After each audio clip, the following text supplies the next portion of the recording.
Google just dropped a game changer, an AI co-scientist that could revolutionize how we do research. But is it just hype? Or could this be the secret weapon scientists have been waiting for?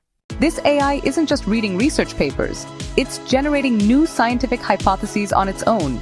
Imagine an AI that doesn't just process data, but actually suggests new medical treatments, discovers unknown biological mechanisms, or even cracks unsolved scientific mysteries.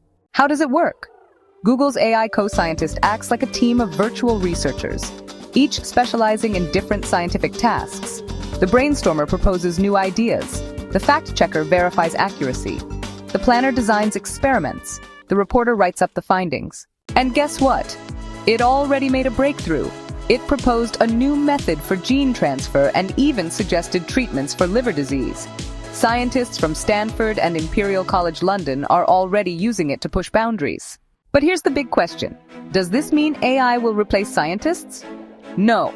The AI is like an assistant on steroids, automating the boring parts of research and letting scientists focus on real discoveries. This isn't just about speeding up research. It's about unlocking knowledge that could take humans decades to discover.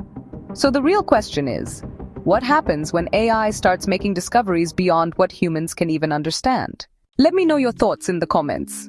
Are we witnessing the birth of the ultimate research tool, or something even bigger?